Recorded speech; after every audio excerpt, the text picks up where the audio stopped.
Hello, friends. Hello, family. Coach John here. And, And just connecting with all of you and just connecting with my friend Florence. I haven't spoken with Florence for, it's been a year now for sure, maybe more. We've lost touch. We haven't had a chance to catch up. So I'm hoping to catch up with her and catch up with all of you out there in the group tonight. I think it's through relationship. I think it's through dialogue. I think it's through communication. I think that's how a new message is shared and received in the world. And this is what has to happen in our world is all of us need to interpret the information a little bit differently, to see it more personally, to see it more inside of ourselves, to recognize that we are the creators of our lives. We are the creators of our health and of our wealth and of our joy-filled relationships. So let's talk about how that happens. And I think through relationship and through dialogue and through communication, this is how the message gets shared and delivered best. So I'm just talking to friends, and here I am catching up with an old friend that, that I've met along my way, along my travel back to my best, to healing myself. I met Florence, and what I want her to do is just share a little bit about herself, let my community know who you are, Florence, what happened to you, what do you do, what did you learn, what did you learn from your experience, what are you doing now, what are you passionate about, what's warm on your heart, what's coming up for you. Please share about you. Let's talk about you. It's all about you tonight, love. all right, well, hi everyone. My name is Florence Sophia, and yes, we do get to meet people along our journey who have touched our heart, and those are the type of relationships that tend to stay. And I'm so glad and thrilled to reconnect with you, John. I do follow you on social media and I love your work.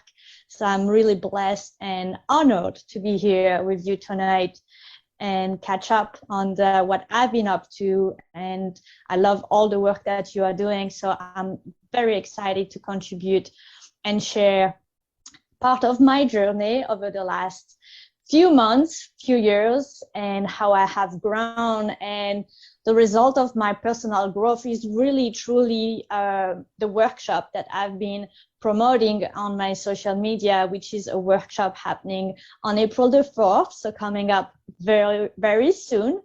That's on a Monday at 7 p.m. to 10 p.m. And the title is Be Unapologetically You, Reclaim Your Self-Worth and Redesign Your Life. And where that title is coming from is from my personal journey, where, going through life, I've realized that I didn't have boundaries. Hello. Can you hear me? Can you hear me? Yeah, I can hear you. Can you hear me? Yes, you cut out for a second there. You got to come back to, you have a workshop that's coming up. All right. And it's coming up. And what is the workshop called? Be what? Be unapologetically you. Reclaim your self-worth and redesign your life. And so this workshop is really, truly the thesis of my life.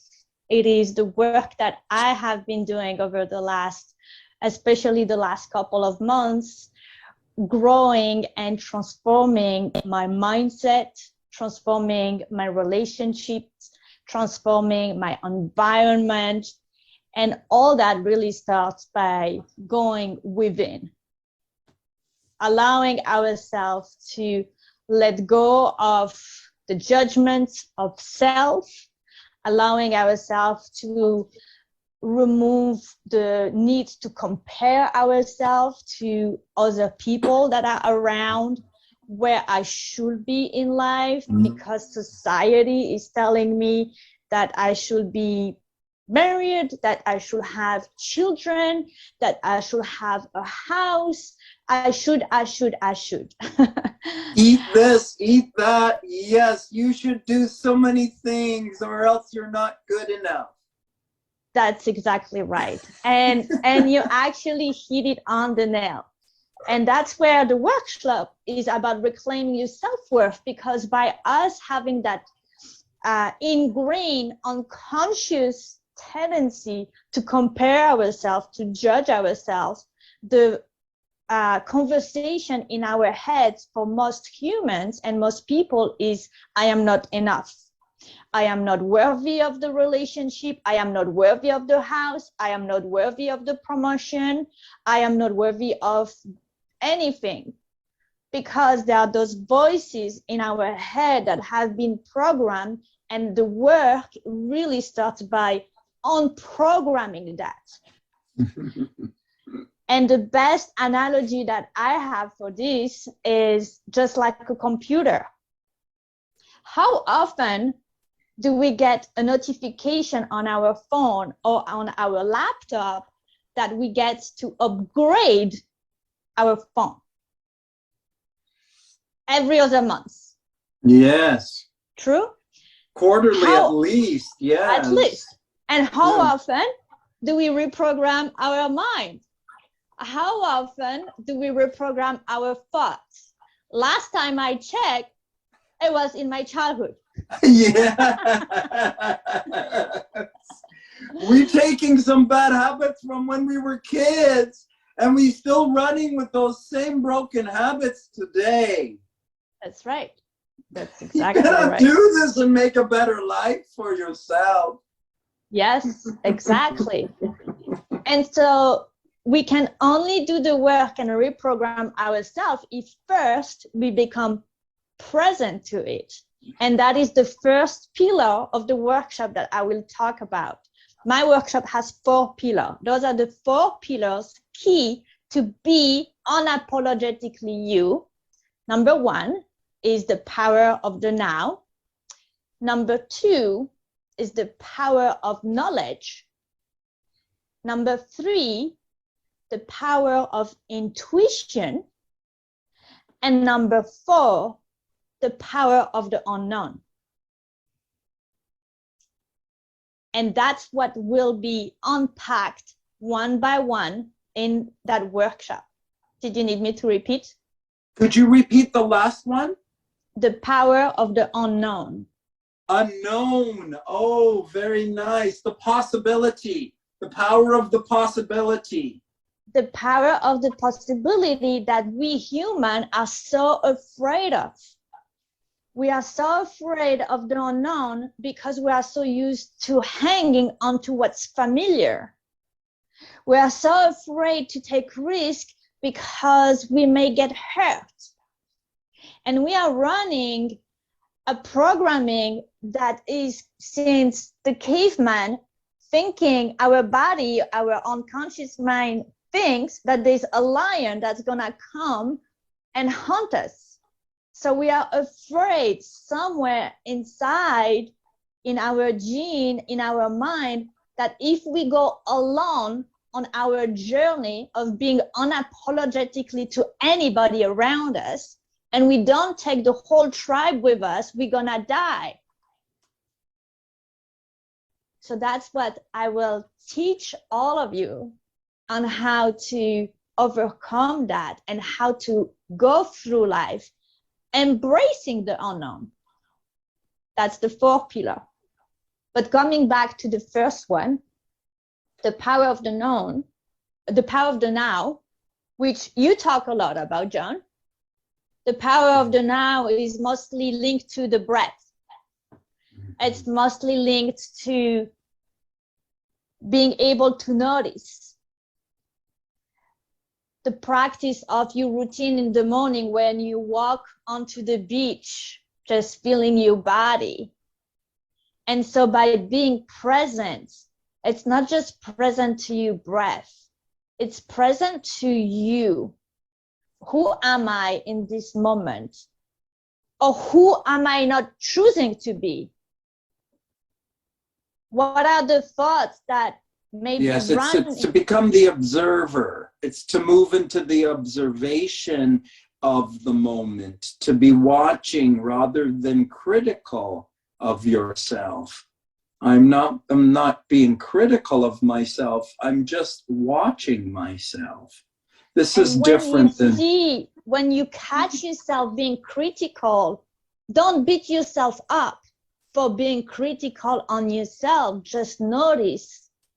This is a moment of notice. Oh, wait, I am being critical. I'm beating myself up. And actually, it's that coral, that boardroom that's in our head, that's cartoon that you can imagine when we're young, where there's a devil on one shoulder and an angel on another one, who keeps, being here and reminding us about what we are not good enough.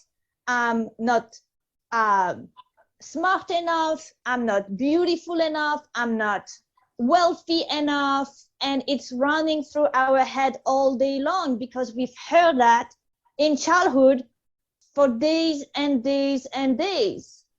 So when we find ourselves critiquing ourselves, it is an and moment. It is not a but moment. It is a time where we get to be more compassionate with ourselves, more understanding. And that's where the breath comes. How about I'm just gonna breathe so that I can let the critique go and I can bring something that is supporting me, that is empowering me instead of disempowering me.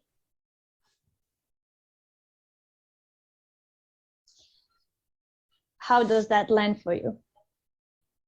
This is it. It's to move from being in this critical space of my situation to getting into a hopeful space, an inspired space, like hopeful about what's going to happen, not, worried about what's going to happen. This is a different energy, not being worried about. So this is the unknown. We worrying about the unknown, but how about looking at the unknown like it could be something wonderful? Mm-hmm. But we looking at the unknown like it's something, whatever is here right now, it's still really kind of come into an acceptance with it. It's kind of to forgive it. It's kind of to surrender to it. It's kind of to allow it. It's like, I don't need to try and change it or anything. It's like, if I can't really find a way to be comfortable with this, I'm not going to get anything more. Yes. And also being grateful, bringing gratitude. Life doesn't happen to me, it happens for me. So if I go by the principle that life happens for me, that no matter what challenges I have to overcome, there's a learning, there's a lesson, and there's growth. And when I can learn that lesson, I can move to the next lesson. And allowing ourselves to let go of what's not needed. Let go of the story. He did this, she did this, I didn't do that, I should have done that. So it's about taking ownership and full responsibility of where I am in life, because I have choices and I choose gratitude. I choose to reward myself because I woke up this morning 15 minutes earlier and I breathed. And I allowed myself to breathe. And I allowed myself to set my day intentionally. So I am celebrating myself. And by celebrating myself, by being in gratitude, I start by growing my own self-esteem. I start by bringing that self-esteem higher internally, and I do not need an outside gratification to make me feel good. I do not need to go on the social media and see how many likes I have. I do not need to engulf myself and engorge chocolate or ice cream because someone said or not said something that I was expecting of someone. And I forgot that actually all I need is already within me. She is speaking my language. I like this workshop. We have to run one together. We'll Absolutely. have to do it together. Absolutely. I'd love that. So this is the power of now. And now we're moving to the second pillar. The second pillar is the power of knowledge. The power of knowledge is key because if you don't allow yourself to learn, to put the time at least 30 minutes any day to just read a book, to listen to a podcast, to upgrade your own programming, just like your computer needs it, we need it. And we need it even more than our computer because of all the information that we are bombarded all day long, which we don't notice because a lot is happening unconsciously. When we sleep, your unconscious mind is already planning how they're gonna trip you the next day. My ego is already thinking while I sleep how it's gonna make me unhappy the next day. That's the job of the ego. And guess what? It does a good job. My job is to listen to the ego, notice to what the ego has to say, and choose how I'm gonna reframe that. And that's where the power of knowledge comes in. By having the knowledge that this is happening in the back of our head while we sleep, while we are going on the day, that there are ways we can choose for ourselves. There are techniques we can use for ourselves. Go ahead. A negative self-talk. There's a negative self-talk behind the daily motions and actions. It's this negative self-talk that you have behind the whole day that is ruining the day, is spoiling the day. Mm-hmm. It's underneath, and it's like, it's behind, it's almost subliminal, and it's insidious. It's always creating an undertone of negativity, like negative energy, dragging yourself down for the day, making you heavy, making you hungry, making you tired, making you weak, pulling you down. And how often, John, do you stop during the day and become present to your thoughts? How often do you stop and become present to your breath on a normal day? Well, I am doing it frequently during my day and encouraging people to do that during the day, but most people are not doing this during their day. Right. Who has the time? What are we supposed to do? Even if I am home, you know, I will have to sit in a meditation for 12 hours so that I can be present. So what's happening is that when we are not present, the old program is running us on automatism, because that's just an automatism.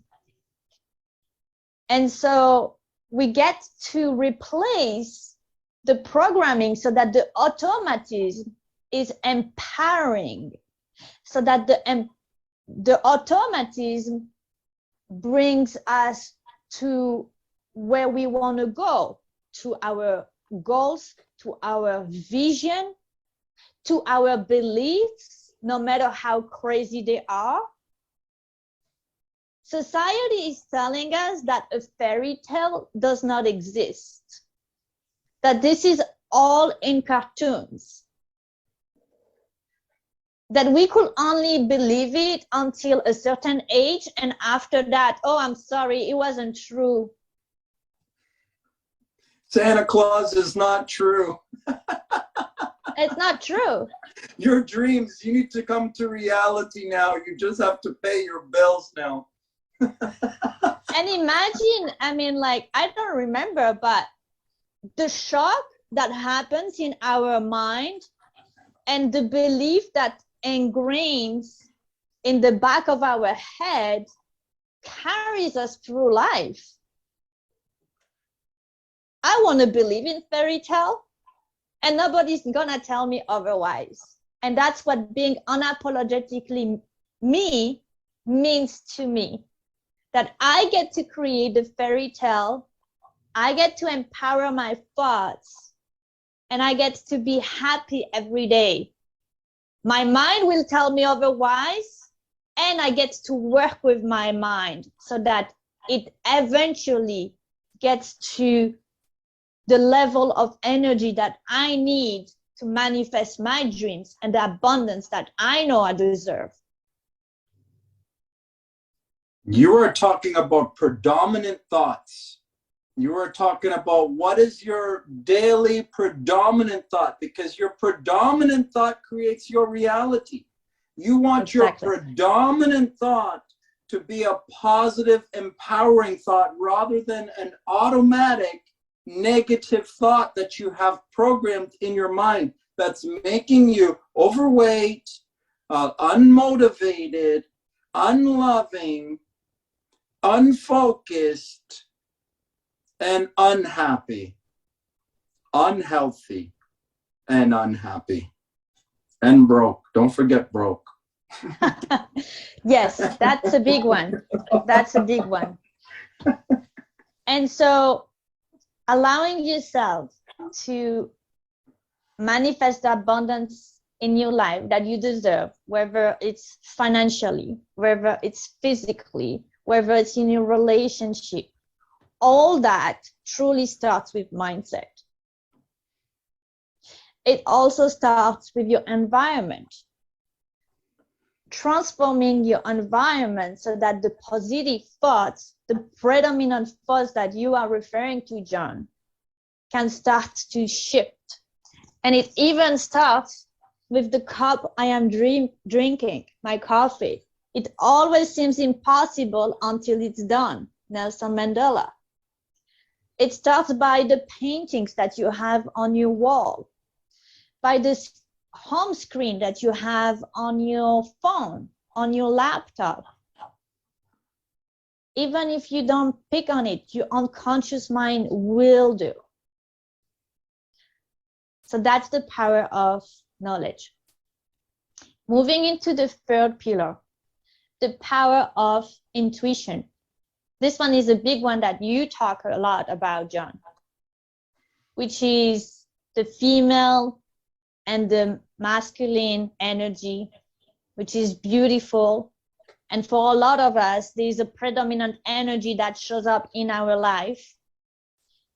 For me, the masculine comes a lot easier than the feminine, which is interesting. And for most of men, the masculine doesn't just show up. It's just right into my face all day long. And the feminine barely exists.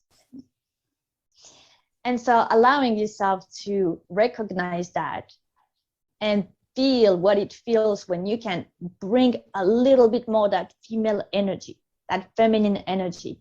And did you know that flow state, that famous flow state that we talk about when we are so productive, when we get to do things we don't even see where time goes, where we are so like into it, like nothing exists. Yes. You know, that's feminine energy. Yes.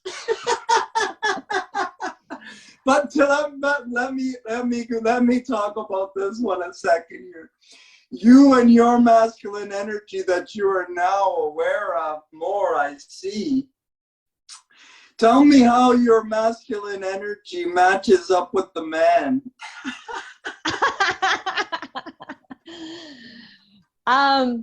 So the masculine energy comes up where I have men and women intimidated by me. And it's not even, I don't even have to speak a word. Just by the way I walk, they feel intimidated. I got that feedback a lot, which was and masculine and men. How are you fighting with men, right? This not just with men, with women too. Both men and women. You fighting. Right. And it doesn't have to be like, it doesn't have to be a fight of word. It doesn't have to be a physical fight. It's that energy that's heavy that you leave a room and you don't even know what happened. You just feel exhausted because the energies were so fighting with each other. And so giving yourself that permission to just center yourself, not just in a particular energy, but centering yourself into an intention that brings up that energy, allowing yourself to open your heart just a little bit, and knowing that even if you open it, you are safe.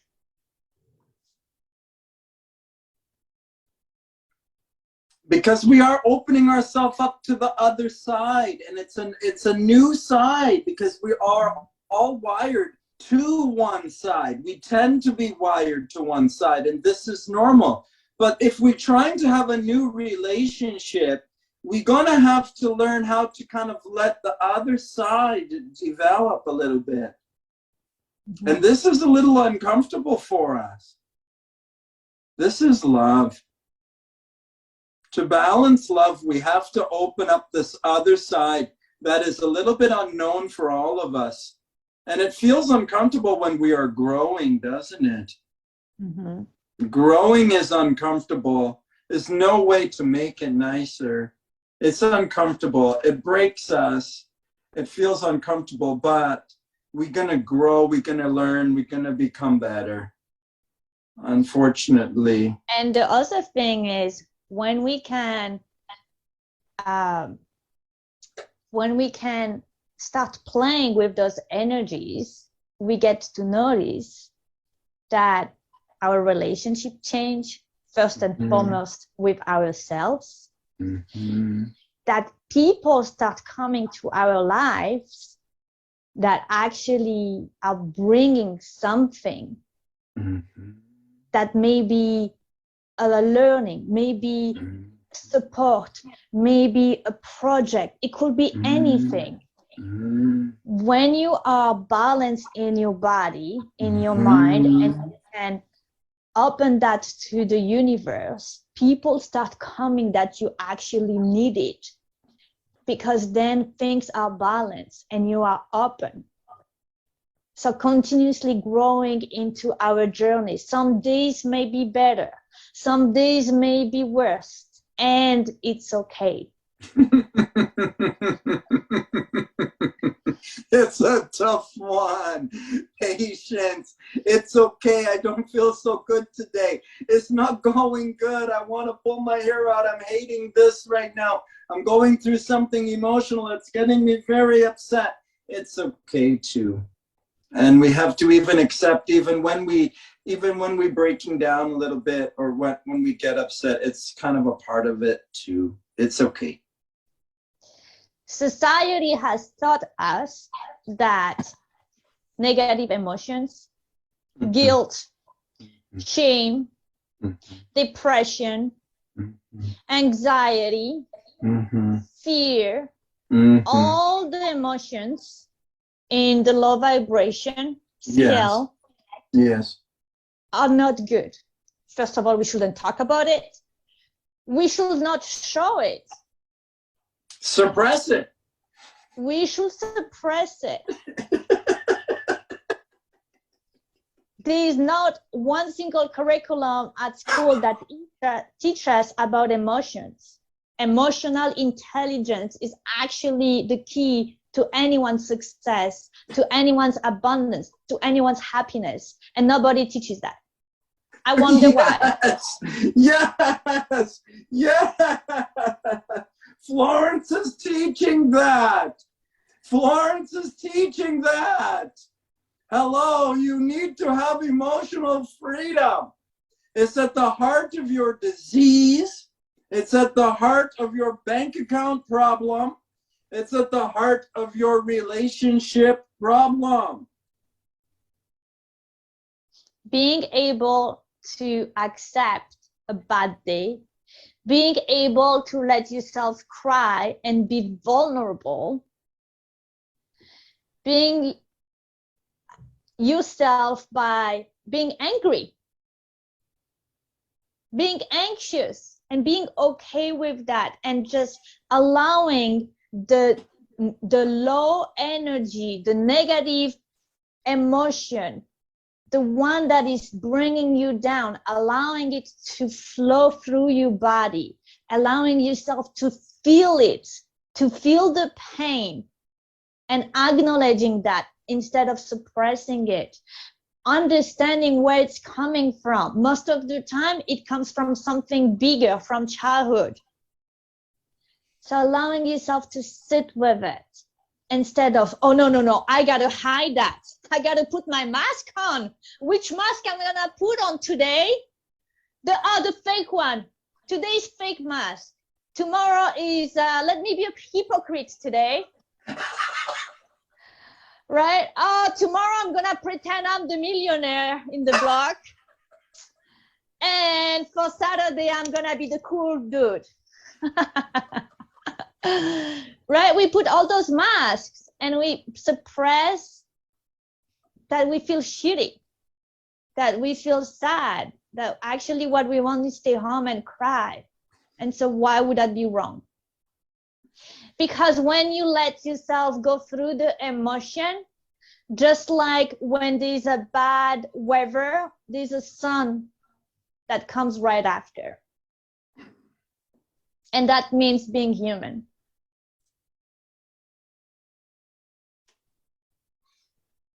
So you know what, I'm thinking about this, and I'm seeing it very vividly with our conversation today, and and the things you're talking about, and I'm identifying and pointing out, bringing back to this point that it is in the masculine that a new decision is made, that a new mind is found. It's through self-discipline, through positive thought and word, that something different comes into your life. But this is a masculine thing. Mm-hmm. Absolutely. This is a masculine thing. And this is a trouble for the woman who has been very feminine in her life and has not learned how to exercise the masculine and learn how to embrace this. Mm-hmm.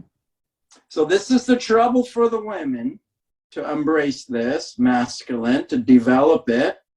And the trouble for the men is to embrace their feminine. And that's why it's a step-by-step journey. It's a 1 inch after 1 inch journey. It's a stretch a bit each day, stretch a bit. It's not something that happens overnight. This is a lifestyle. This is something you're practicing, developing, growing with an intention that you're choosing again every day. Every day I'm back in my saddle. Like, I'm working on my best today. I am doing it again today. I am bringing it into my intuition and cross-referencing it with myself again today, with my breath, with my decision, with my vision, my hopeful, optimistic vision, not my pessimistic, worried outlook of my life, but my optimistic vision, hopeful, half full glass vision of my life.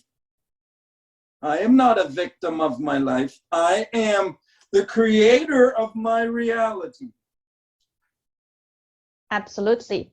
And so to get there, we do not want to go and change our whole world tomorrow. because our unconscious mind, our ego, will get overwhelmed of the change and will bring you right back to where you were quicker than you think. So we want it to go into those incremental changes. And so setting the intention also looks like journaling, looks like just before you wake up, put both of your hands over your heart and just allow yourself 5 breaths, 5 conscious breaths. So whether you have a practice or you're starting a practice, finding one promise that you get to do one day, and by feeling that promise, you're also bringing up the self-esteem, the self-worth, because first and foremost, you have kept your word with yourself, not by what somebody else says about you, but it's you against you that matters. And I've also created something that I will release very soon, which is a 3-month journal with monthly habits, weekly habits, and daily prompts. It is called the Abundance Activator. It's my work that I have been working on the last 12 months. I'm excited and I can't wait to release it. It's coming very soon. And that's also something that will support anyone who is committed for this journey to really allow yourself with some support, with a little bit of work, conscious work, to go deeper and to choose something different, one step at a time.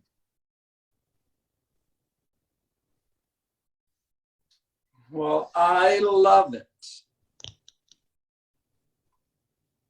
I love the work you're doing, and I would be very, very happy to do a workshop or host an event along with you. I want to bring focus to the date of your upcoming event. If you want to please, again, bring highlight to this. When is your upcoming event, Florence? So it's Monday, April the 4th at 7 p.m. It's a free workshop. It will be going for a couple of hours until 10 p.m. Eastern Standard Time. It is interactive. It is transformational. Yes, there will be transformation. And it is a workshop of possibilities. So mark your calendar. I will give you the link for your audience to sign up on the Eventbrite. And I can't wait to share more of that workshop live on the Zoom and share my wisdom, my learnings, and grow together.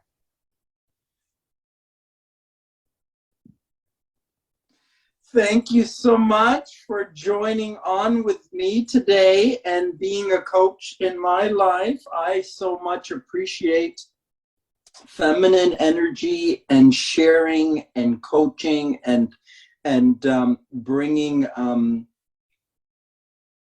new ideas and experiences and new ways of teaching old truths, natural truths, lifetime truths, authentic truth to the public. Thank you for doing your work and committing yourself.